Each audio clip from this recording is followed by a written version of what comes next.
Hello, everyone.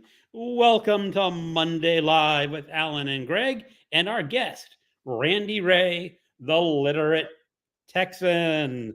So, we should be getting people in the chat room in a few minutes, I hope. And until then, we'll just talk about mundane things before we get into the books. Yeah, Labor Day. It was Labor Day. I keep forgetting because I no longer go to work. It's. I was going to go. It doesn't feel like Labor Day anymore. It doesn't because it's not hot. I mean, it's because there's no telethon. Oh, right. Yeah, Jerry Lewis. Jerry Lewis didn't know. That made Labor Day for me. I know. I watched him every year. Oh, yeah. Yeah, ever since I was a little kid. Right. My dad's paramedic. We'd always, the firefighters were big on that, the Labor Day telethon. Now, the firefighters are still out.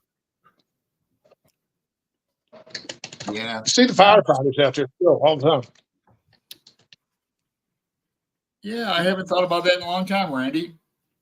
Started doing that in 1966. Yeah, they don't do telethons anymore. It stopped in 2010.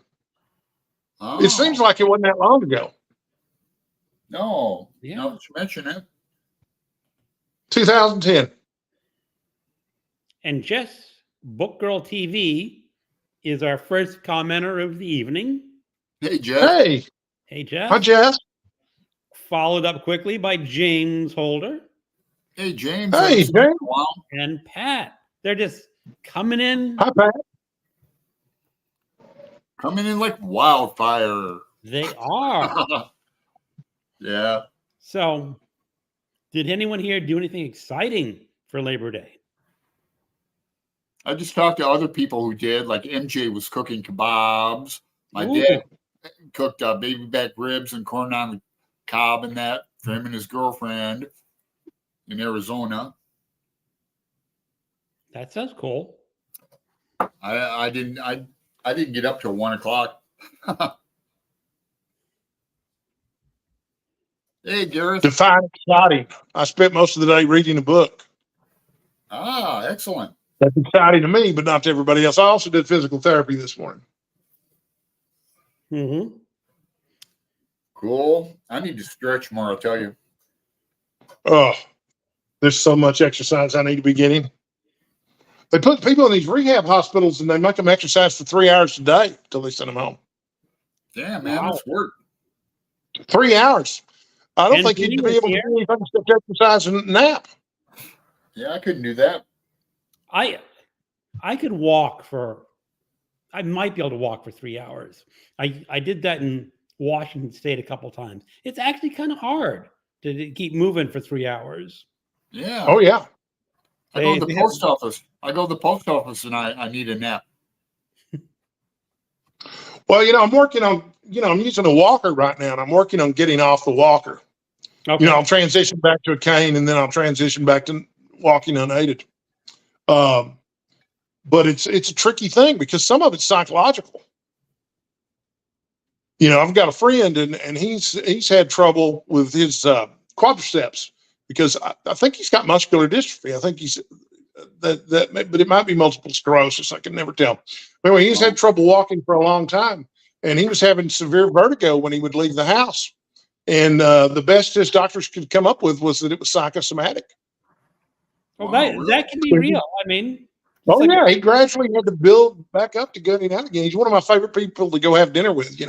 Brilliant writer, and teaches creative writing at UNT. We went to high school together. But yeah, it was very real. And I mean, this guy's, practical, no nonsense, tough minded, hard nosed realist. This isn't some, floof guy, whatever that is. Woohoo, like me. Yeah, woohoo, like me and Alan. Is he type A personality? Yeah, a little more type A than me and Alan. Me and Alan are laid back party guys. Yeah, my dad's kind of like that. So let's say hi to Lee. Hey, Lee. Hi, Lee. Is almost finishing another book. Cool. We got Waiting at the Station with a Good Book. Hey, I finished the book. he's new. I think he's been here before. Maybe I'm mistaken. Well, I assume it's a he. It might not be a he. Lee has been reading Anne Cleeve's The Dark Wives. Wow, amazing. And Angelia just finished My Friends from the Booker List. That's cool. So, gentlemen, what have we all been reading? And Randy, as the guest, you can highlight a book you've currently finished or currently reading. Well, I'll tell you what. I read 10 books in August, which is a pretty good month for me, especially considering my health. And so the most recent one was Gwen in Green, which is our. Yeah, I'm really sorry I missed that. I couldn't stop throwing up. But I liked the book. I mean, it was honestly, it was about what I expected. It was fun. It was trash, but it was glorious trash. Yes. Before that, I read a memoir from Larry McMurtry called Books. It was about his days selling antique books as an antiquarian book salesman. And it was good, but I mean, I don't know that it would be good for the general reader. I think it's a great book if you've ever been a bookseller, especially if you've ever dealt in the high-end market of book selling. But, he was dropping a lot of names of various book collectors and other book dealers and sharing anecdotes, which only about half of them hit me. And I do have a history as a bookseller, but, certainly not compared to Larry McMurtry. I mean, right. Come on. The guy had 28,000 volumes in his home library. And I don't remember how many books they said he got. I think he had 400,000 volumes in his bookstore that wouldn't stop growing in Archer City. Because Archer City is a small town in Texas falling on hard times.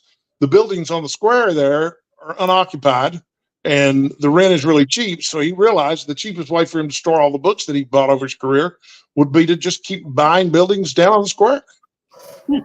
So eventually his little bookstore was called Booked Up. And eventually Booked Up took up like half the square. And the town of Archer City, no interest in books at all. They love money. They love that cup of coffee being sold at the Dairy Queen, So anyway, that was kind of interesting. I read The Church of Baseball by Ron Shelton, and that was really good. Ron Shelton wrote and directed Bull Durham. Yeah, Tin Cup too. Yeah, Tin Cup too, and Cobb. Yeah, he also wrote Cobb and Blaze. There's quite a few, but Sports Illustrated named the Bull Durham the #1 sports movie ever made. Really? Okay. And I suppose on some level I might have realized this before, but I didn't really realize it. But most sports movies follow a very distinct plot. They all have a meta plot, kind of like an episode of House. Well, his does. I mean, Tin Cup is basically Bull Durham. The same, like it's kind of like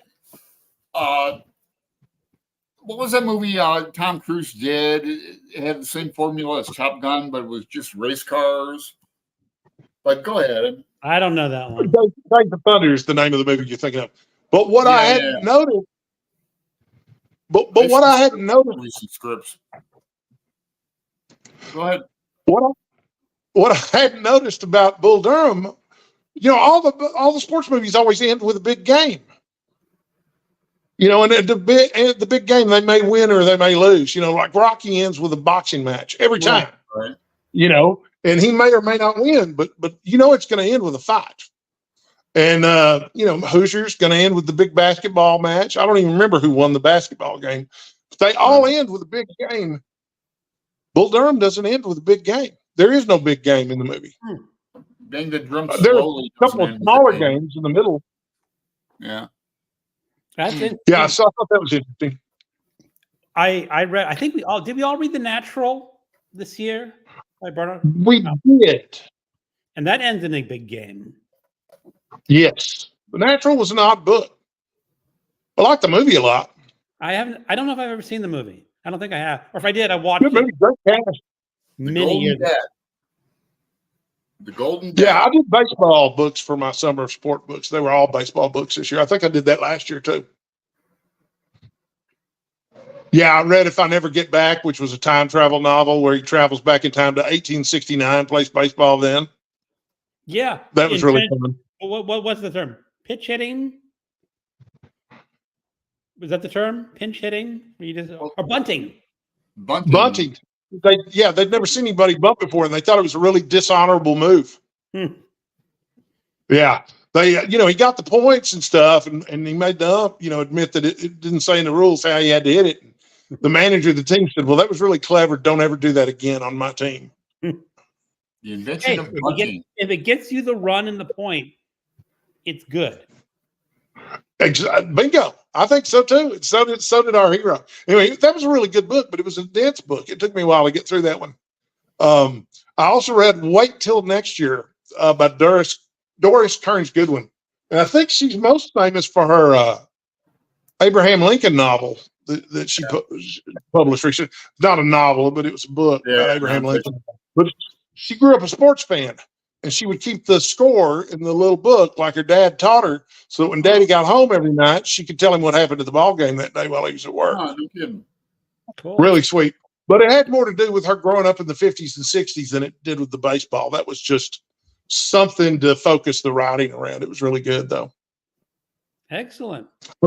I didn't read all good books. There was a book called The Material by Camille Bordas, and it's about stand-up comics. In fact, it's not just about stand-up comics. It's about a school that offers a Master of Fine Arts in stand-up comedy. Great high concept. Great premise. Terrible book. So anyway, that's kind of just a sampling. In terms of anything notable besides that, as time goes by, a novel of Casablanca was a real pleasant surprise. I did not expect a novel that served as it serves both a prequel and a sequel to Casablanca, which is my favorite movie. And I thought he's going to this up. No, it was really good. We put a lot of care into it. All right. Let's catch up with our comments. We got a whole bunch. Brian is here. Hello, hey, Brian. Fellow Texans. And we got Constance Campbell. Hello. Waiting at the station with a good book. I'm finishing up a Robert B. Parker, Jesse Stone. Always like that. Yeah, crime novel. Yeah. And Marsha Johnson. Good evening, everyone. Hannah. Hello, Hannah. Hey, Hannah. Let's try to catch up. I'm reading and rereading short stories of Ellen Gilchrist. I haven't heard that name mentioned in years, but she used to be very popular in the 80s when I was working at Crown Books. We used to have a lot of her books. I wish I could find people who love her as much as I do. Yeah, all I remember is that we sold her books are for sale at Crown. It's really cool when you can find a writer you really like. And here is Fred. Hello, Fred. Hey, Fred, my man. Gareth, his favorite film is Dodgeball. Yeah. James, Quentin Curious Volumes. Hey, James. Hello, James. I was just watching your video, and I tried to comment about, I didn't know Mike Tyson had a tattoo of Arthur Ashe. I just learned that from watching James' video today. Yeah, James is going to be our guest on 2 weeks. Right. After you get back from your cruise. After I get back from my cruise. I'm going to contact him earlier because I'm not going to get much to do. Excuse me. I will tune in for that. Well, I'll tell you. And we've got MJ. Hey, Feels MJ. like a Sunday, but it's a Monday. Hello, How are fellas. those MJ. kebabs? How are those kebabs, by the way, MJ? Kebab sounds so good. Yeah, I love cooking on a grill. I don't have one currently. And people are saying hi to each other. That was the finest piece of trash. What was the finest piece of trash everyone has read in August? All right. Randy, did you read a lot of stuff for Garbogust? I didn't do a lot of stuff for Garbogust. Gwen and Green was probably the trashiest thing I read for Garbogust. Mm-hmm. Yeah. And I it didn't was read indeed any- a fine piece of trash. And for me, that would have been Psychic Teenage Bloodbath by Carl John Lee. And as I mentioned, the thing is, like, it really is a bloodbath in that book, and it's 212 pages, and you read it in an evening. Get your bloodbath out of the way. Yeah, My Garbology is across the room, and I didn't get around to this. I've been threatening to read this for Garbogust for 2 years. So I put it back on my is it reshelf. bad? What? Alan, you try? I thought you were going to try to read it. Is it really that bad? No, it might be good. I was living in Mississippi all month last month. All my books with Faulkner in August, and then Percival Everett, James, and then I just finished up Trees by James too. That's a wild ass crime novel. Okay. I've been thinking about that for a while, but that's in Money, Mississippi. Sing Unburied Sing, Mississippi. But I'll get around to it next All right. August. I did finish Garbology. Oh, you did? I'm not done with it yet, quite. But There's some really good stories yeah, I know. in there. I like the ones I've read so far. MJ's one. MJ's is a good story. Yeah. I can see do where she a, got her idea from. I did do I tried to do an AI picture of her story that, fill in some details, and it didn't work out all that well, but Yeah. Gary's story, Itch, is good. I've read Jim's story that made me reminisce about my hometown of Toledo. I still have to read Shannon's story and some others too. And I haven't read Ali's, but it's over by my nightstand. What I did is I just read a short story a day. You pick it up. The first thing I'm going to do today, read a short story from the Garbology, and then go on to whatever else you're doing. Mm-hmm. Yeah, so I really like Psychic Teenage Bloodbath. Really gory. And absolutely no redeeming value whatsoever, but that's kind of what you want with Garbogust. And it was a lot of fun. Well, how was it a bloodbath? With knives, with guns, with the basic premise is that it's set in the 70s. There are two teenage girls, and they're finishing up their junior year of high school. They're lesbians. They're in love, but this is the 70s, so they can't come out and say that. Huh. But one of them gets caught on the roof of the dance, and she's being tormented by bullies, and she falls through the window, the transom, and basically goes into a coma. Damn. Or what is called it'd be called locked-in syndrome.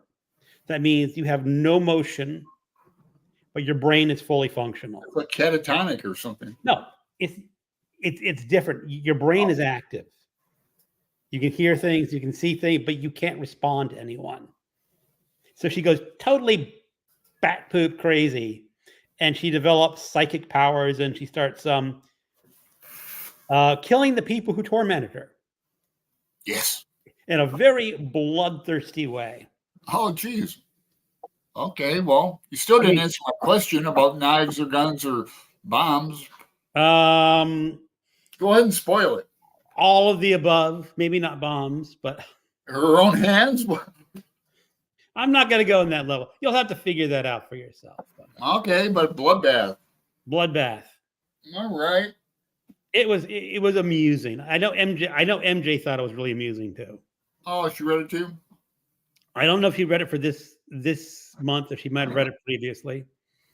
But here's MJ saying long, and no, this is Gareth. MJ, long weekends always feel weird until you're retired, and then everything's a wrong weekend. Angelia, I feel like I reread something by Ellen Gil. I feel like I read something by Ellen Gilchrist last September, but her memory fails her. Hey, it's Medium John Silver. I just finished a Garbogist pick, the Three Ring Mad by the Usual Gang of Idiots. Fine literature. Yeah, Mad Magazine. Always entertaining. I have one of the paperback books that was published like early on, and they have a advertisement for houses, and like the houses cost like $3,000. And I'm going, okay, it's a little out of date, but I'll take two. Definitely. People saying hi. Is that right? Usually I'll go back and look for that there. They're talking to each other. Jess is almost done reading Almost Paradise by Susan Isaacs. I remember someone else trying to read Susan Isaacs. Yeah, I remember that name. I do too. From my Crown Book days, she was a popular. Reading, yep, talking to MJ. Hi, I'm not sure, but I may have just looked through my books and not put it in the 30 stories. Oh, she's probably talking about Ellen Gilchrist, I hope, maybe. Hello. They were great. The Hubs is a great. Oh, she's talking about her kebab. Oh, the husband made the kebabs. Cool. Yeah, I imagine. Yeah, grilling's a guy thing. I'll go ahead and say it. Yeah. I don't like I'm grilling. not afraid to say it. That's a man thing. I don't, because it's just messy to cook outside, I think. I love grills. I like propane grills. I like gas grills. I like wood grills. I'm pretty good. Like in Georgia. Charcoal. Yeah, Good old fashioned charcoal. I like to grill. Gareth, the best trash book this year was the novelization of Dark Star. Okay. Someone famous worked on that movie. John Carpenter. Was that John Carpenter? If I'm not mistaken, correct me if I'm wrong. No, it was the guy who did Return of the Living Dead. George Romero. No. No. George Romero did Night of the Living Dead. Return of the Living Dead was the comedy based on Night of the Living Dead. It was Dan O'Bannon, is who you're thinking of. Yeah, Bannon, that's it. Yeah, he wrote the screenplay. John Carpenter directed Dark Star, and Dan O'Bannon wrote the screenplay. Okay. So trash. MJ wrote Hollywood Wise by Jackie Collins. Oh, there she is. She's saying, I love that book. That was Psychic Teenage Bloodbath. Angelia, I only read one trashy book. It was great. Captain Underpants. Oh, yeah. I remember the Fictional Saga of Sir Stinks-a-Lot. Oh, right. Randy. They're banning that book, too. But I just Googled this. Alan Dean Foster did a novelization of Dark Star. No, he did the book. Yeah. I have a book by Alan Dean Foster. It's called Midworld, I think. Yeah, that he did do a few of his own novels, but he got more famous for novelizations. Yeah, Todd the Librarian. He doesn't do any videos anymore, but he turned me on to that book. He sent it to me. Oh, Lee says that book sounds bad. It's what it is. It's good for what it is. It's not William Faulkner. Constance said it's a great title. Erie gave me the idea, said I should write a book about killer hair. Yeah. I'd buy it. And so you did. Yeah, I did. I read a book called Ghost Boy. about locked-in syndrome, nightmare stuff. Imagine. I could just we read what's the book Johnny Got His Gun, Mm. which is Yeah, oh yeah. is essentially the same as a locked-in syndrome because it just you have no sensation whatsoever except touch. It's like the Metallica song One about guy with no arms, no legs on the battlefield. That One. might actually be based on Johnny Got His Gun. Sure it is. We got a lot of comments tonight. I've got magazine videos scheduled up for this month. Well, look forward to that. I go through my collection. Oh, Randy, here's from Brian. Randy, have you been to Archer City? I understand the bookstores are mostly closed now. Sorry if you mentioned it. I haven't been to Archer City, and I've always meant to go. Maybe we get together and make the road trip out there. I don't know where in Texas you are, Brian, but I'm not that far from Archer City. I'm in Denton, which is maybe 2.5, 3 hours drive from here.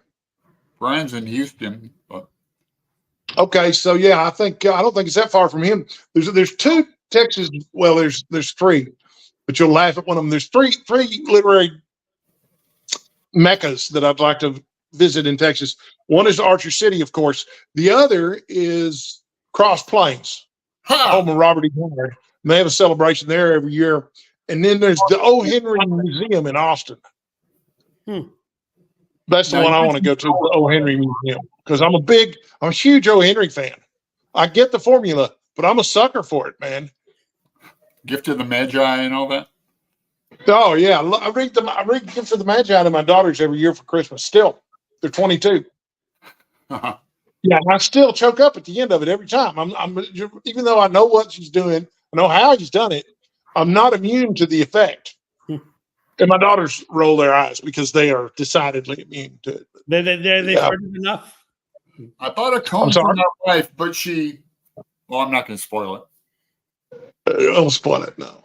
I had an edition of every short story written by O. Henry, and I don't know what happened to it. I think the guy that I hired to move me left my volume in my old house in Lake Dallas. He didn't get everything moved, so I'm real upset about that.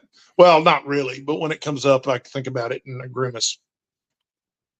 I think I've only read Gift of the Magi. I might have read. What are some of his other famous ones? Off the top of my head, I don't know. I just started at the beginning and kept going, and they were great. I've got a book. I don't remember the title. Oh, I do remember the title of it. It's called A Twist at the End, and it's a mystery novel. But the sleuth is O. Henry.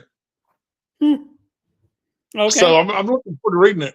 Yeah, it was written by some historical novelist who set a bunch of mysteries in ancient Rome.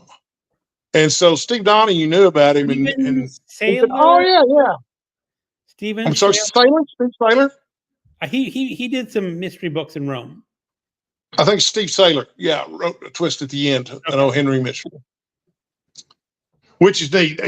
I don't know. I think these mystery guys have figured out that they can take any famous literary figure from the 19th century and make him a detective and sell books. Because there was a series, and I don't know how many books he finished.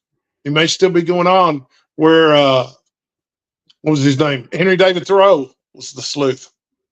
A Henry David Thoreau mystery. So he didn't just live in a hut by the Walden Pond. He was out there solving mysteries too.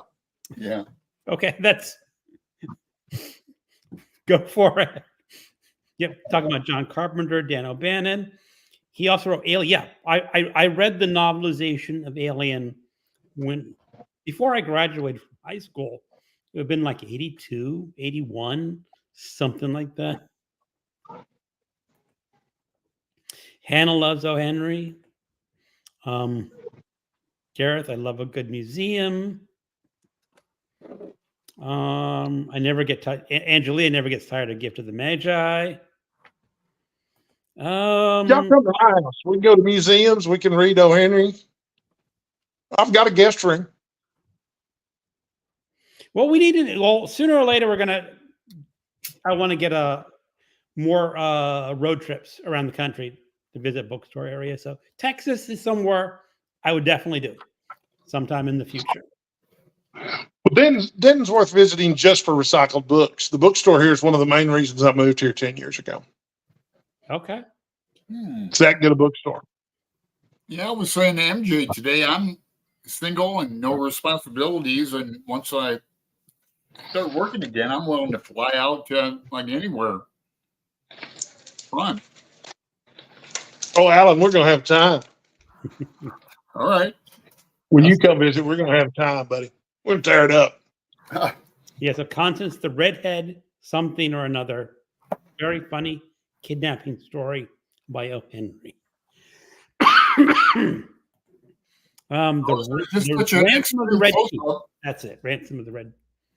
Yes, Constance, the one about the very obnoxious kidnapped kid.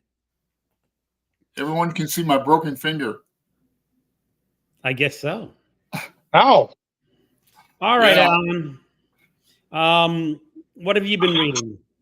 Well, I lost 5 subscribers like last night. Not that I count or anything, but 5 to me is a bit. It's noticeable. But I dropped 4 today. I wonder why. I honestly think it's people who, at the beginning of the month, that YouTube clears them out. They have not posted because they have this thing in Google. If your account is not used in a certain number of months, they just delete your account. And so at the beginning of every month, you lose subscribers because they're deleted. I thought it was due to my Milton video. Like Christopher Evenstar and I have been going out to see this woman recite books by memory at this book pub in Portland. And I like Paradise Lost. It's taken me because I grew up religious and I like, angels fighting and stuff. Then, like for your art thing, I've been getting through What is Art by Tolstoy. I've been reading him too. Not liking him. Yeah, see, I'm watching it on YouTube. Has a video with it, and then they put the text up too, so you can listen. And I can like draw and just glance up and read text. But we're keeping up. We're at like chapter 4. I'm gonna do chapter 4 tomorrow. Right. Then I've been reading this at nighttime. Letters of Van Gogh. I didn't know he was fluent in 3 languages. So I'm already learning stuff about him. Well, he's European. I mean, almost all Europeans speak more than one language. True. But he was really fluent. But I don't know. I just get to know Van Gogh more as a person. I haven't started this yet for our secret Kurt Vonnegut group. But I will. I've read it before. Is Nixon in it? I think Nixon. I've read it before. I mean, it's not my favorite Kurt Vonnegut, if I remember. It's fun. Is Nixon? Is it Nixon-esque? No, the Nixon-esque one is a Jailbird. Oh. Okay. He. I think it's coming back. Kilgore Trout's in it. Okay. Cool. It will come back to me when I. Yeah, it'll come back. I'm gonna wait till I get back from my cruise to start reading that one. So middle of the month. Me and Aaron Facer are reading this like it's starting in 2 weeks. So I've got a good copy. The text looks easy to read. Space between sentences, but I might get the audiobook from Audible. But I tried to get it from Libby for free from the library. There's like a 11-week wait. Oh yeah. Even Wolf Hall, I wouldn't think it'd be all that popular. Oh, it's still a popular book, even though it's old. Yeah. So for me, I've also been reading What is Art by Tolstoy, and again, I have not been liking it. Chapter 3 was very turgid. He talks about the history of beauty in art and what different artists think what is beautiful. Wasn't he talking about like comparing hairdressers and cooks to sculptures and painters? That was chapter 2. Oh, That was okay. That was okay chapter. Though the art history lesson just kind of just dragged on for me, with different artists comparing what they think is beautiful. There was a paragraph, or he was talking about the word beauty in Russian. And in Russian, apparently the word beauty, whatever they use for beauty, is only physical beauty. You can't say that is beautiful music. oh, that's right. It's just the wrong word. I found that kind of interesting. But Yeah. the other book I've been reading is with MJ. We're doing the banned books. We're doing A Court of Thorns and Roses by Sarah J. Maas. That is the young adult, new adult fantasy book. Mhm. And it recently got banned in Utah. They basically banned all this woman or all the series of books. And we're going through this and we're trying to figure out, okay, why is this book banned in Utah? And one of the ones is the narrator is a 19-year-old girl. And she's talking about having sexual relationships with a guy in her town. And they talk about contraceptives. And apparently, it means a fantasy that, the man drank the contraceptive brew. And I could just see some Mormons having a conniption fit, thinking, what? A man taking contraceptive medication? That's what we came up so far. And then there's a little bit of irreligion in the book. In this fantasy setting, they just say all their gods have gone away. So they don't worship the gods anymore. Mm. I could just see a Mormon going and again getting really upset over that. I've been to Utah a few times, like Bryce Canyon, and in fact, my dad's going there, leaving tomorrow. So I'm packing up. They're going through Bryce Canyon.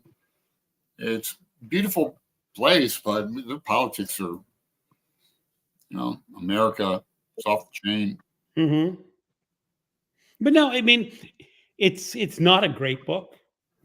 It's in very ways very predictable. It's sort of loosely based on Beauty and the Beast sort of scenario. And there's a couple things that I hope the author does not go down that road. Hold on. And we'll see. But we're reading it because we want to support and books and say this book is fine. I mean, I'm only about 4.5 hours through the audiobook, and there's nothing, in my opinion, that even comes close to being ban worthy. Right. Teenagers taking contraceptive. I mean, if I had a teenage daughter, I would be, just thrilled if she was worried about contraceptives. That's the way it should be. But not in Utah. No. I don't know. Yeah, they're. Yeah, I watch a lot of political videos lately, and on like 1.5 speed, of course. But yeah, they do. They have some different traditions. Put it that way. Yeah. All right. Angelia, guess Constance. There's one about a very obnoxious kidnapped kid. Hannah, wasn't the obnoxious kidnapped kid made into a movie? Maybe. Hold on. Wasn't there a movie like that with Gary Coleman in the 80s? IDK. I vaguely remember. I mean, Gary Coleman was a thing at one time. Was it called The Ghost Kid, maybe? I don't know. Gary Coleman. There's some new documentary out about Gary Coleman right now, too. Right. I heard about him on TV recently. All I remember is that it was like bumbling kidnappers kidnap this supposedly rich kid, and they're following this book of how to do it. And the kid goes, "Really? I wrote that book. Why are you following it?" I don't know. It was pretty stupid. I don't remember much else. Yeah, Gary Coleman, he lived a tragic life, I think. Here's just think of losing and gaining subscribers like a roller coaster or the stock market where it goes up. It is. I mean, you just have. I mean, I made a video about the Shorty September. Read all the short books that I'm going to read. Pretty innocuous, but I lost a subscriber. They're like, what did I say? And How do you even notice one subscriber, Greg? Because you go into the analytics and you say subscribers -1.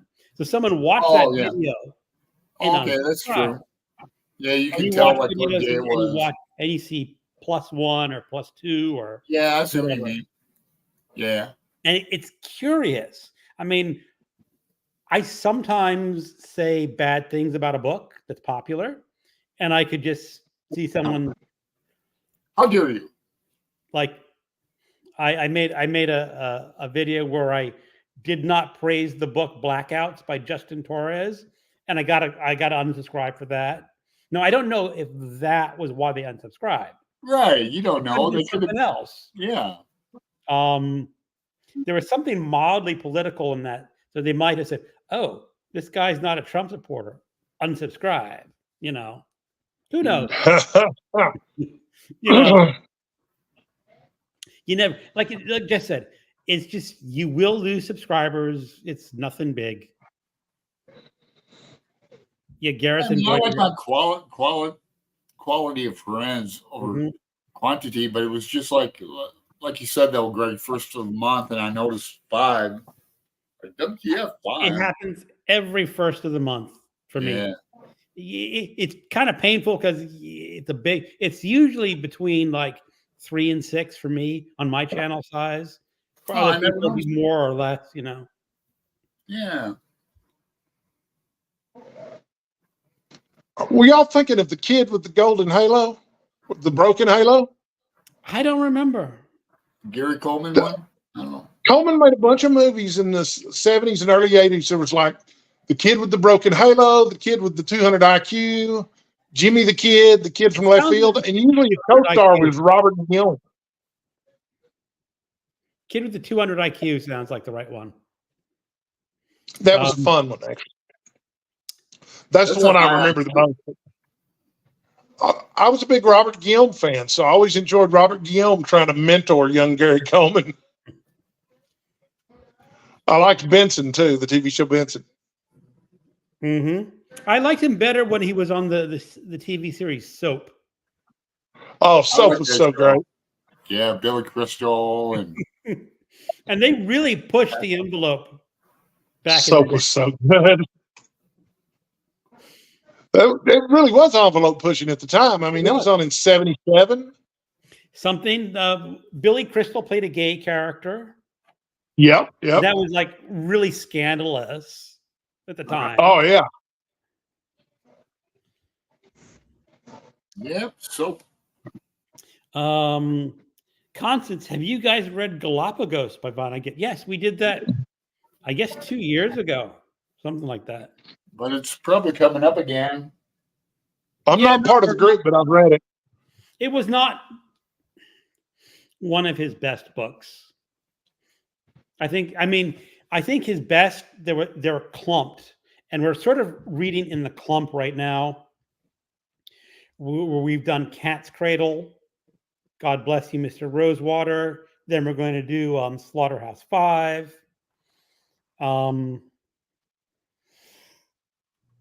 So those are the clumps that I really like. I mean, I don't remember God Bless You, Mr. Rosewater, but Cat's Cradle and Slaughterhouse-5 are my favorite, and Mother Night. Right. Cat's Cradle's my favorite. I always thought Slaughterhouse-5 was overrated. Yeah, Ice 9. I was talking about Ice 9 the other day. Yeah, Cat's Cradle's actually terrifying if you know. Yeah. Pretty scary. We did read Galacticus because I have like pages dog-eared. I don't have You any did writing in it, but 3 million years in the future. I like Bluebeard. A lot of people don't like it about the I like Bluebeard. yeah, about The abstract painter. abstract impressionism. Yeah, Mhm. yeah, I like the Um, ending of that. That surprised me. Lee, one of the worst I read, and finally DNF'd. Excuse me. Was The Art Thief by Michael Finkel. Here's the snippet. I went upstairs, found something to steal, left the museum, and then repeat. Oh, Elizabeth Bokens and Books talked about that. formulaic. Steve Donahue's here. Hello, Steve. Hey, Steve. Hey, Steve. Days of Thunder, where the whole set was shut down for 3 days because Nicole Kidman walked in on Tom Cruise in bed in his trailer with a 20-year-old man. Oh, Oh, scandalous. Steve. Scandalous. Oh, Steve. Next week.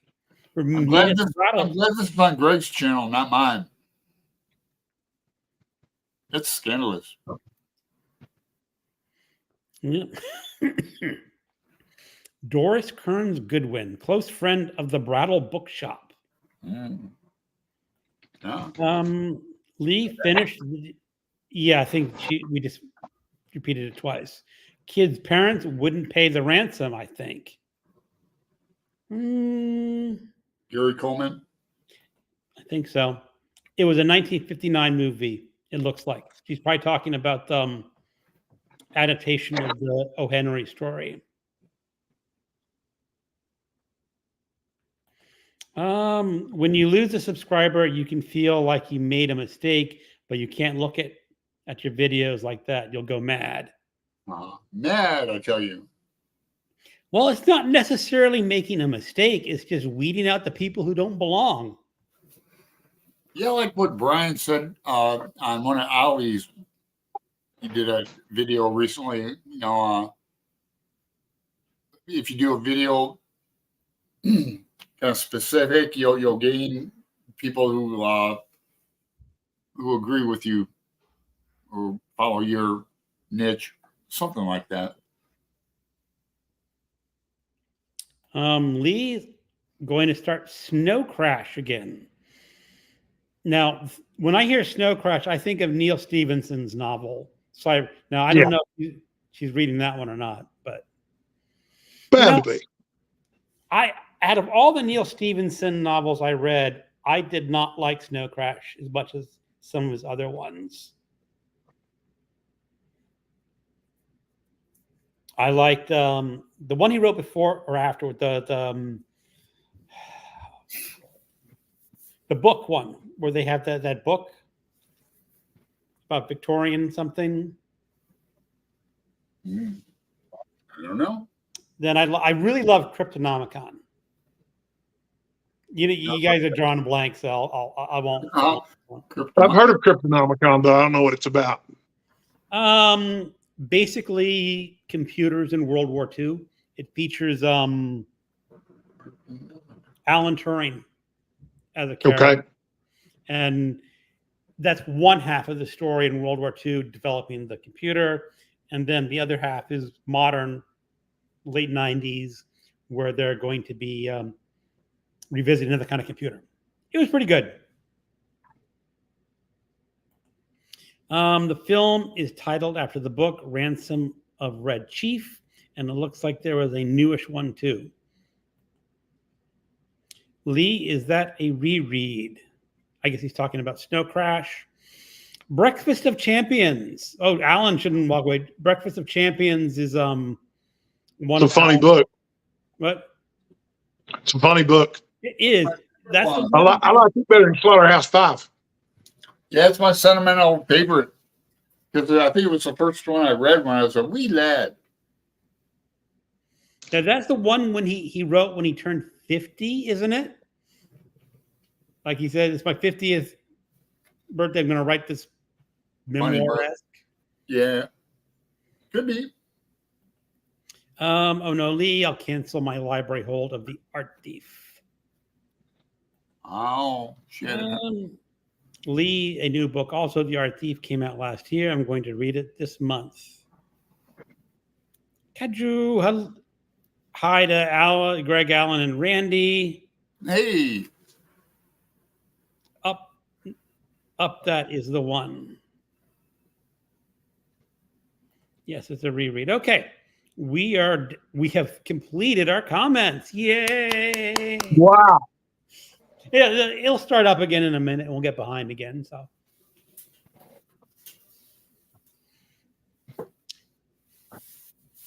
what other events are people participating in the coming months of the remaining of the year? Anything exciting? You go, Are Randy. you pointing at me? Yeah, well, Yes. I'm talking to both of you. So Randy, as the guest, you get to go first. I'm doing a buddy read of the Mars trilogy by Kim Stanley Robinson with Brandy, the book Eclectic. Okay. But if it's something someone else wants to participate in, just let me know and I'll add you to the chat for that. They're big books. It's a little bit of a commitment because we're trying to finish them out over the course of a month. And Oh no. each of the books, we're going to do all 3 books in the trilogy, and I think we're going to do the collection of short stories too, The Martians. So, really famous trilogy, and I've read it. It's good. yeah, I'm a good 200 pages into the first volume so far, and I'm really enjoying it. Yeah, that's not really an event though. That's just a buddy read. But if enough people get interested in it and want to participate, I guess it will turn into an event. And then other events, Sumerian September, I'm participating in too. I'm doing that one kind of. I'm not doing the pastiche because last year they did all of Robert E. Howard's Conan stories. I just read 1 volume, so I'm now on volume 2. There you go. And next year I'll do. I don't know how volume much 3. of that I'll get through. What? I'm not sure how much of that I'll get through. I'm sure I'll work in some stuff for Shorty September and books under 200 pages, I guess, is Shorty September. But I can finish a book under 250 pages in a day, so I may even wiggle the requirements a little bit. And then it's also September, but I don't know how much I'm going to participate in that. I've been meaning to make some videos about Shakespeare for the beginner, Shakespeare for the first timer since I started this channel. I hadn't got around to any of them yet, but I think that would be kind of fun. I always loved teaching Shakespeare back in the day. Yeah, I have some Shakespeare movies that I have. They were Richard II, Henry IV, Part 1, Part 2, and Henry IV and Henry V. I did it my first year of BookTube with David Wiley, and this is when I was moving, so not a good time to be reading. And I watched the first 2, and they were really actually pretty good. I don't know Richard II that well. I don't know it at all. But Henry, they did really good on Henry IV. They did a full epic battle scene, like the full film treatment of the final battle, which was just really well done. Yeah, which you can't really do that well on a stage, but no. Right. Yeah, So I'm going to watch King Lear probably tonight because they're doing it week 1. Then The Tempest is probably my favorite comedy I mentioned before. They're doing Sibylline. I've never read that play. I have never read that one either. Yeah. So I might watch that. They're doing quite a few. Then Macbeth later, and God, what else? Oh, Titus Andronicus with Violent. Oh, I liked it when I was in college because it was just so over the top violent. And it's really not a very good play. Reminded me of Coriolanus, kind of in a. Right. Coriolanus is violent, but more political. Right. The Titus Andronicus has the character Aaron, and he says, "If ever a good deed I ever did commit, I do repent it with my very soul." Wow, good. I don't think remember that. that's. I don't think that is really quoting exactly, but Verbatim. verbatim. But Close enough. It's impressive, Greg. it's the character. Uh-huh. Well, Speak- you know, if Shakespeare were Yeah. around today, he could rewrite Titus Andronicus and submit it to Garbology and probably get in. It would definitely get in. It's a good movie version too with Anthony Hopkins. Yeah, oh yeah, it's great. Yeah, it's pretty stunning. Yeah, and I Is it really bloody? Yeah, very. remember it. Yeah, but the art direction is just incredible. It was directed by the woman. Oh, she directed Across the Universe and Frida. I can't remember the director's I thought it name. was directed by the Coen brothers. Wasn't it? Because You're thinking of Macbeth. We're talking about Titus, right? I thought we were talking about Macbeth. I'm sorry. My fault. Yeah, no. Well, the most recent Macbeth was probably there've been two real recent. Denzel. One with Denzel, yeah, that was the Coen brothers, and it was really good. Yeah, I saw that at the Living Theater here in Portland. I want to rewatch that. But you were talking about the director of Titus. Titus Andronicus and Garbology. I was trying to be funny. Oh, but no, it was good point. I could see it. Well, you mentioned Anthony Hopkins too. Yeah, he's a great actor, huh? Yeah, but he stars in Titus Andronicus. Right. Oh, so There's a video on YouTube of him as Hannibal Lecter replying to Trump. yeah. Yeah, see if you guys can find it later. It's pretty good.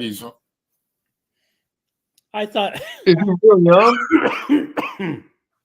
I thought that was just an AI generated response, not the real. It could have been. Yeah, you're probably right. I like to Is this a embellish. recent Anthony Hopkins video? No, this is not. I don't think it's a real Anthony Hopkins reply. But Yeah, you it's know- probably AI. It's just like Hannibal's face, and he's Right, and they Anthony Hopkins has been sober for years. yeah. Yeah. Julie Taymor is the woman who directed Titus. okay. Jessica Lange's in it too. How old is it? It's not that old. 1999. Okay.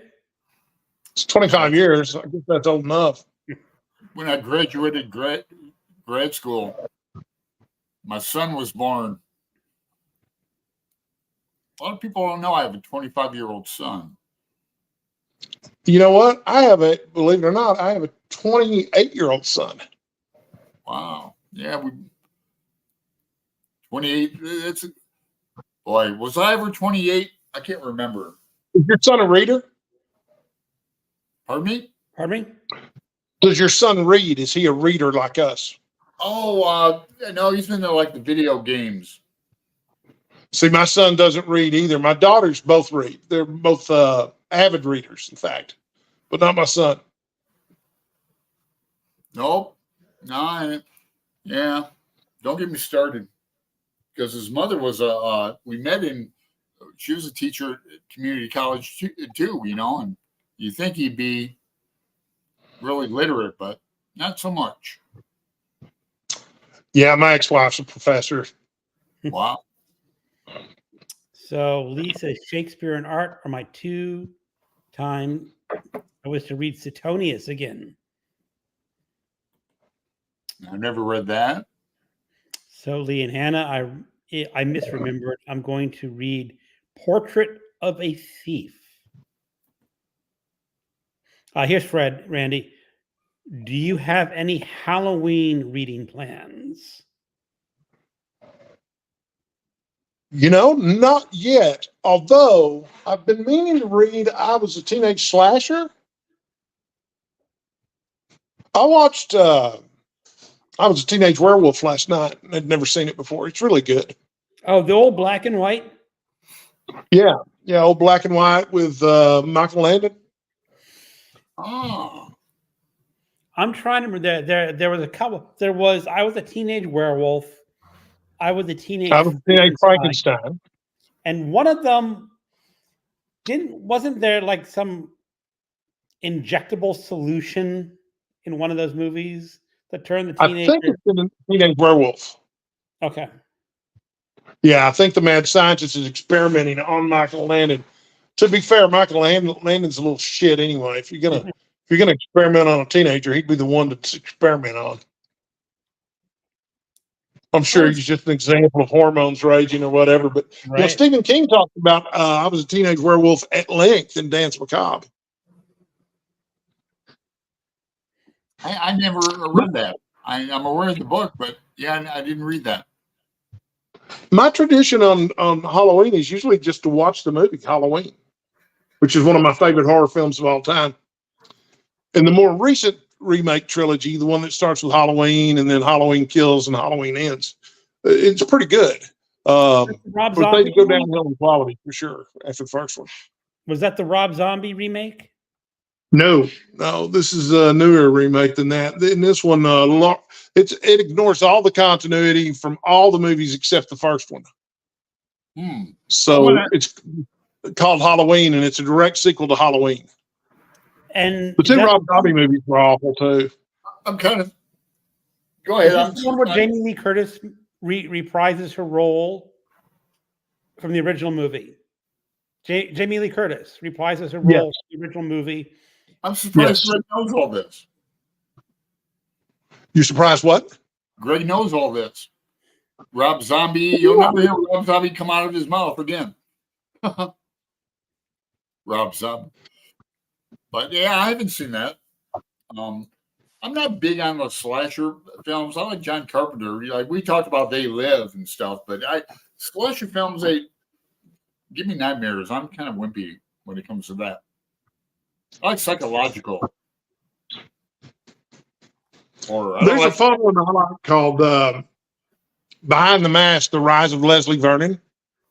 Don't know that one. And it's probably pretty similar to I Was a Teenage Slasher, although I haven't read I Was a Teenage Slasher. But it's about this guy learning to become a slasher. And so, he's talking about all the famous slashers in history before him and, working with his mentor, who's also a slasher, who got the girl, and they're happily married now. Okay. And, but, he's talking about, do you have any idea how much cardio you have to do to look like you're walking everywhere and still outrun all these teenagers? Anyway, it's very entertaining. That's funny. It was a real sharp little parody thing. It was kind of like Cabin in the Woods, but specifically for slasher movies. And it starts off as a documentary, but then you realize later in the movie it's not just a documentary. So yeah, it's really good. I'd recommend that to anybody.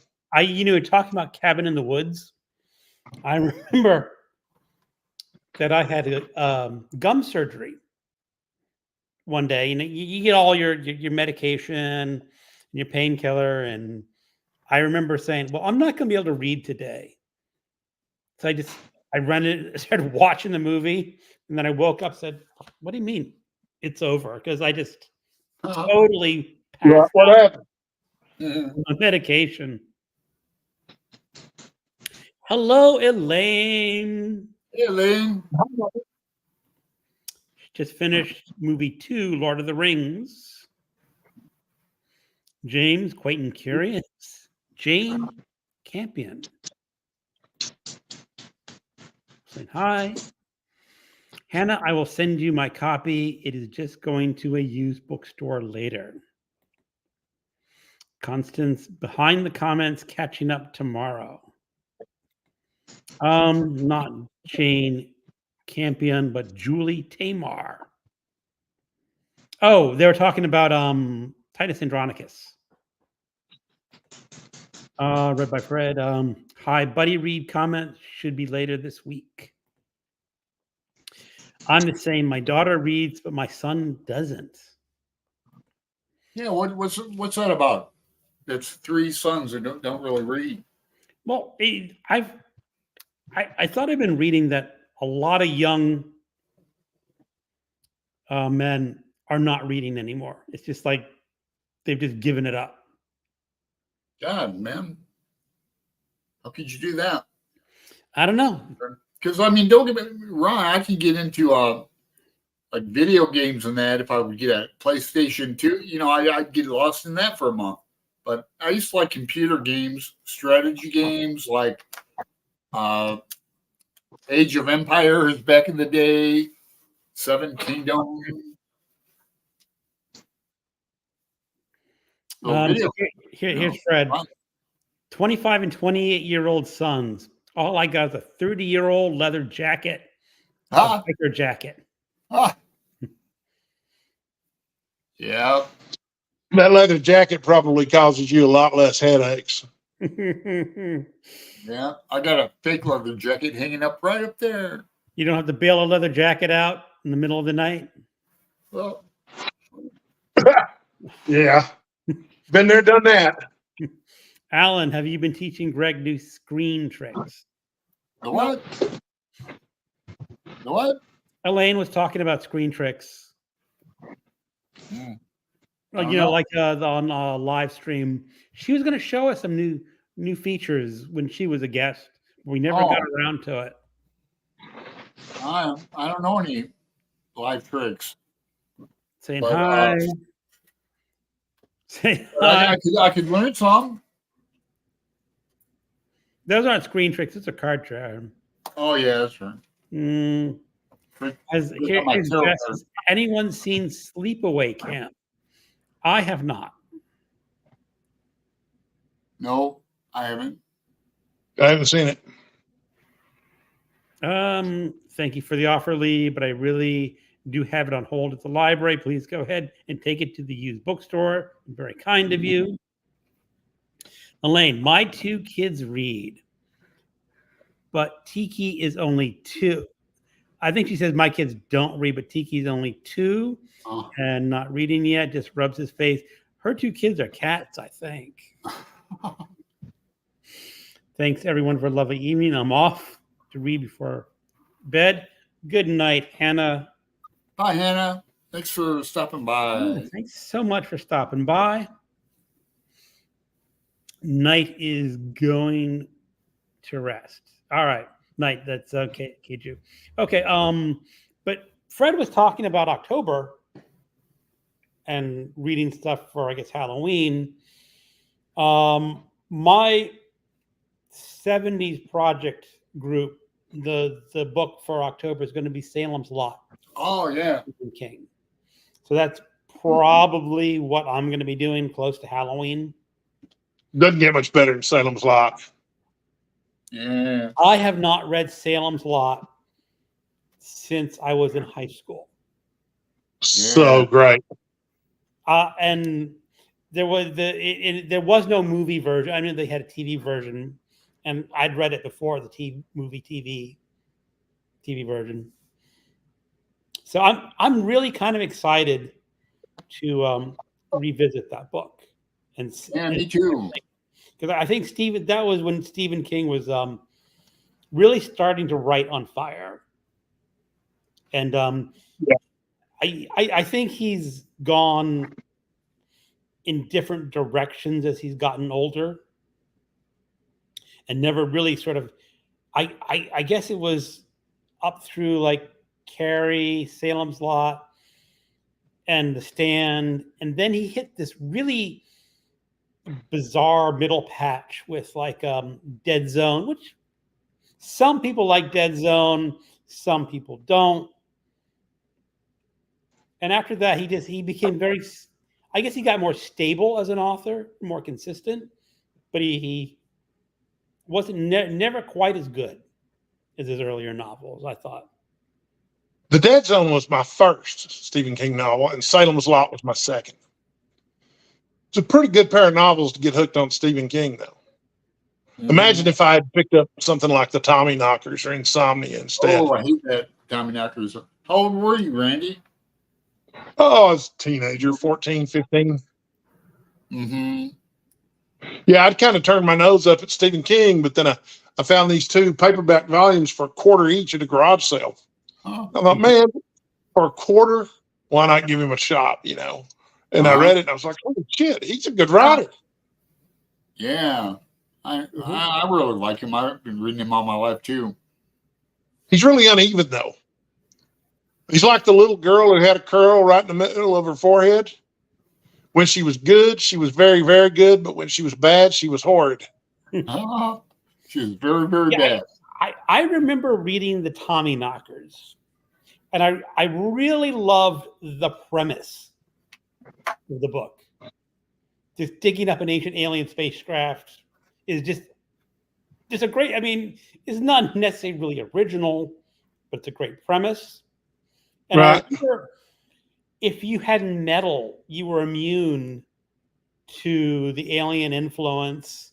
And there's one with like a lot of dental work, and so the aliens couldn't get to her. I don't know. Oh. I had forgotten about that. And then they did. It's such a forgettable novel. I just remember how bad it was. I don't remember any of the plot details. And I think he said he wrote that book when he was like in the height of his addiction phase. Yeah, that's what I read too. And he says, I don't even remember writing that book. What about The Dome? The Dome isn't one of my favorites either. It's like you were saying, a good premise, but a I dome. like The Dome. You like it? I never read that one. I guess minor novels I like Dharma Key. Well, I love Dreamcatcher. Exactly. A lot of people don't like Dreamcatcher for some reason. Yeah, I think that's when he. No, that's the book he wrote right after his Got accident. hit. Yeah, he was really drugged up when he wrote it. And then it's another case where he was really drugged up, like you said, drugged up when he wrote it. Yeah, the author photo on that book is amazing. His eyes are like, and his wife takes the photos, of course. Tabitha, but one of my favorites is Hearts in Atlantis. That's about like the Vietnam era, and they're playing the card game Hearts. So you might not. Did you read that, Greg? Yeah. No, I might have read Hearts in Atlantis. I'd have to check my database. Yeah. Book about card game. So I had to look it up. I finished reading Salem's Lot in 2015. Somebody else. I love old Graham Masterton's the most. Well, speaking of old Graham Masterton books, my 70s horror project is reading The Manitou this month. And we're going to have a discussion end of the month live show. No, So if you're interested in rereading it, come join us for our discussion. now the Manitou, does that have a satanic bent to it? Is that no? Because it said something about The Exorcist on one of your posts, Greg. Yeah, well, that's just the come on. They say The old more covers. terrifying than The Exorcist or something like that. Yeah, I know you like the cool old covers. But no, the Manitou is about more Native American. Oh yeah. The rebirth of a evil Ooh, shaman. wow! That is some of that mythos. It sounds like a good read, though. It's actually, I mean, I think it's his first book. First books are always pretty good. And it's really rather entertaining. I love the main character. You remember the main character, Randy? No. Harry Erskine? No. The main character, it's in New York City, and the main character is a fortune teller. He has no ability to tell fortunes whatsoever. He's just out there to bilk old ladies of their money. Excellent. Man after my own heart. And he does what fortune tellers do. He learns how to cold read the old lady, tell them what they want to hear. And then he gets involved with a real ancient demon, Gareth is going to bed. Good night, Gareth. Night, Gareth. Good night, guys.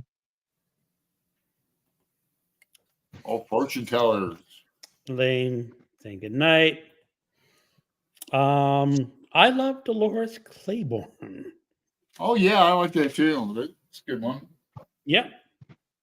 Then Gerald's Game. I read that, what, 90s? Yeah, I read that in like one setting, Gerald's Game. Interesting concept, though. Guy tied up to a bed.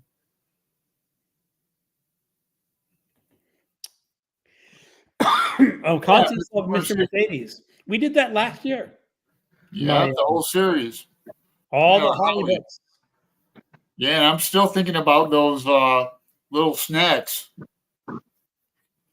Gross, huh? God. Oh my gosh.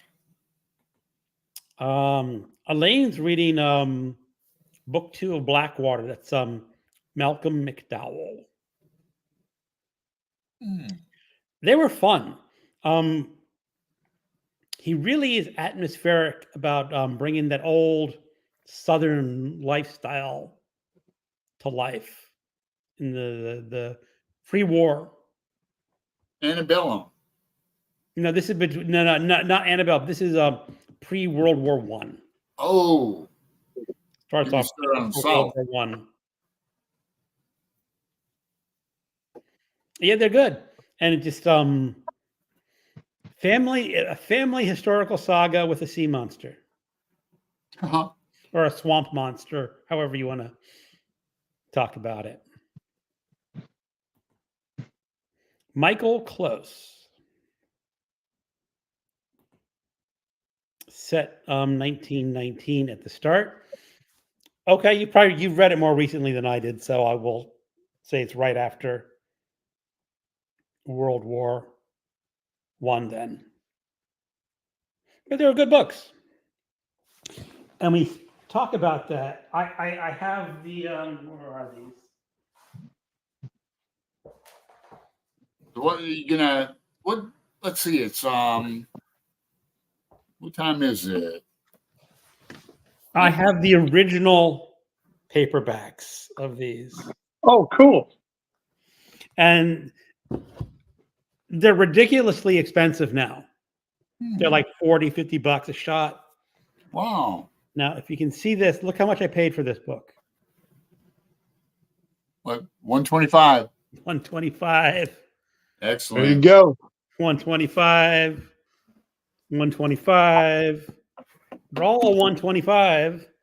Are they in real good shape? All from the same. And I bought them in May 2003 because they put them on the cover when. Oh yeah. Are they in good shape? They've been read before, probably a couple of times. But when you think about this is like, I'm gonna say 40, 80, 120, 160, 200, 240. This is about $250 worth of paperbacks right here. If I were to put it on sale right now. On eBay? Who would buy those books for $250? But that's what they're costing. Would you, Randy? If I had the money and wanted them, yeah, I'm a spendthrift. I mean, they're. The thing is, I don't have the money. Right. That's the main obstacle. Yeah, I'm saving up. I don't have $250 for blow. Mm-hmm. I mean, they're originally from the 80s. They're originally published in the 80s, but they're great. The 80s was a hell of a decade. Yeah, I enjoyed myself thoroughly, man. Think about it quite often. I used to have money, cars, girlfriends. What happened? You just got old. That's when I was in high school, 80s. Yeah, I used to have, because my dad had a used car dealer license, and we'd go to Detroit, Michigan for auctions, buy cars, and that's when you could fix them up and that, and I'd turn around and sell them. Fun, man. I don't think fixing up a car sounds like a whole lot of fun personally, but No, it sounds awful. I don't. I couldn't These change days, oil it's all by myself. computer. These days, it's all computer. I couldn't work on a car if I wanted to. But I used to a little bit. Well, yeah. Daddy knew how to do all that stuff, but I never learned, never wanted to learn. It just seemed like a real drag to me. Yeah, I like Buicks. I had several Buicks. Like I got a Buick Regal, Buick Electra. Those were cool cars. Mm-hmm. Drive like planes. Yeah. I haven't owned a car since the 90s. Diane. Hey, Diane. She's been Diane? putting out, yeah, she's been putting out more shorts, videos, and that. She do the newbie tag. I might do the newbie tag again. You should. Yeah, lose another 5 subscribers. And that now, in fact, the no longer newbie does the newbie tag. I think there's a newbie point too. There is, yeah. Yeah. Revisiting the newbie tag. Yeah, as if I don't have enough tags to do. How many tags are you behind, Greg? All of them. I really have not done a tag in months. He says all of them. All of them. No, I have like 20 tags I can do, and I'm just not. Oh, jeez, man, you're. I'm just not feeling the tag. You're worse than me, man. I'm not that far behind. I am. I'm like maybe 3-4 weeks. But like, yeah, Pat, she puts out like so many good tags on that. Mm-hmm. So I feel like I got to be like topical. I got to keep up with the topical ones. And then some people put out tags that I just can't do. They're too hard, you know. I kind of agree that some tags that require a lot of research and thinking. Yeah. And writing, taking notes. And yeah. I haven't done an original tag in a while. The idea hasn't struck me, but no, we should try to come up with a Frame September art tag. Well, oddly enough, you might see a new tag from me next Tuesday. Yeah, original? It is, but it's an original tag. I won't say what it is. That's supposed to be really short. I mean, you can put it in a short, like a minute-long video. Huh. And you can do it multiple times. Huh. We'll see if I get it out. Okay. Well, we'll look forward to that. Mm-hmm. Constance is saying goodnight. Good night, Constance. Hi, Constance. People saying goodnight. Night, Constance. Someone please build a time machine. Wouldn't that be great? Of course, that'd be really not a good use of a time machine, but if you could just buy all these old books when they're brand new and just put them in storage, and you have these wonderful collections, because I've sold so many great paperbacks that I now wish I had held on to. Oh, yeah. Because I said, why, who would ever want to buy this book? Who would ever want to read this book again? And now it's just. I'd like all my Hardy Boy hardcovers back, the original blue ones that my mom sold at a garage sale went up to college for like 5 cents a piece. I used to love those books. They get all their gear together, the cameras and little did they have recorders back then? Probably not. Their cameras and watches and their compass and I remember reading a few of them. This would have been in the 70s, and they were old when I was reading them in the 70s. They were like 20 years old when they were. Mine were new. No, these are the old blue cover Hardy Boys. I had the blue cover Hardy Boys new. My mom, it must have been written in the 50s. My mom was really good about getting us encyclopedias and all these like short stories we read. I remember reading Five Chinese Brothers, which is a story from the 30s. but she always had books. She was a big reader, but not so much novels as like biographies and newspapers. She would read 3 newspapers a day. But good old mom. Mm-hmm. So yeah.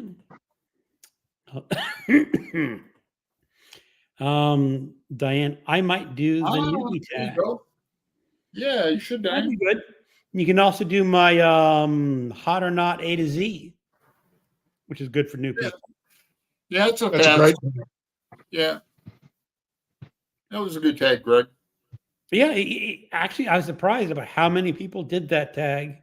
Or she could do my Shot Down in Flames tag that I did a few years ago. It's only like 5 questions about what books you take on, like on a plane, on your carry-on. So it's not like your top 5 favorite books, but like books when you move, you know, you might take them in a truck, but do you ever take them some on a carry-on? My Ulysses or my Dante book, I do. You see, Alan, when I go on a plane, I take thousands of books with me. Yeah. There you go. That's because you're. And you know what? I always keep mine nearby. I Now, I don't go far without it. Now, the one thing is that I guess I should bring a solar power battery in case you're really going down in a plane on a desert island.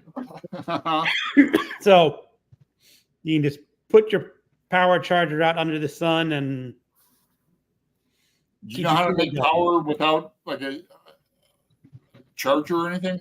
Oh, I have one of these. I'm charging my phone, but this is a solar powered battery. Oh, wow. You stick this under the sun, and it recharges the battery and will eventually run all your devices. There you go. How much do those go for? This I bought when I lived in Washington State for like $30. God, is that all? Wow. They come in a wide range of options. Huh. I think you can get some as low as 20, some as high as like 80. Because my suggestion was going to be a lemon. You stick 2 like rods in a lemon. You're supposed to be able to get like electricity out of it somehow. Okay. Don't you have to use baking soda or baking powder with it too, though? I can't remember. I Remember don't. those crystal sets? Did you ever have a crystal set when you were like a little kid? The wire, and you could get like radio on it. You wrap a wire around like a toilet paper thing somehow, and I don't remember. No, I don't.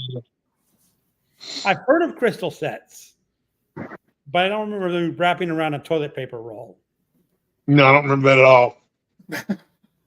I must have dreamt it. No, I mean you might not. I mean, just We were always experimenting with dumb stuff, and like how about this where you like tape Coca-Cola cans together and poke a hole in the bottom, put lighter fluid in it, put a tennis ball, light it. Like, you ever make those cannons as a kid? no.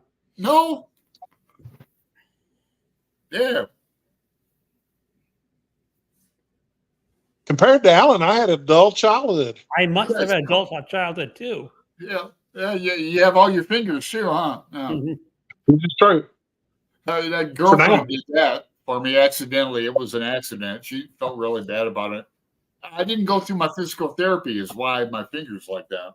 Oh, Yeah. My own fault. Yeah. all right. Haha. Well, gentlemen, we've been here an hour and a half. You Oh, want to wow. go on, or Randy? I'm going to go on for I'm good, man. I'm ready to call it a night. I really appreciate y'all having me on. Yeah, a bit. thanks, We Randy. appreciate having you back. This is like Yeah, a I'm This doing third. is so much fun. It is. Yeah, see, it's only 6:30 here in my neck of the woods. Well, Oh, it's Alan, early for there. me, It's 8:30 here. it's I get 9:30 hungry. for me, so it's getting. I usually go to Pizza Jerk after the show, but I went to Pizza Jerk yesterday. I was kind of hungry and I just felt like taking a walk, so I don't know what I'm going to do tonight. Maybe Smash Burger. Okay. That sounds pretty good, actually. Smash burger. Yeah, there's a cart like down the block. Okay.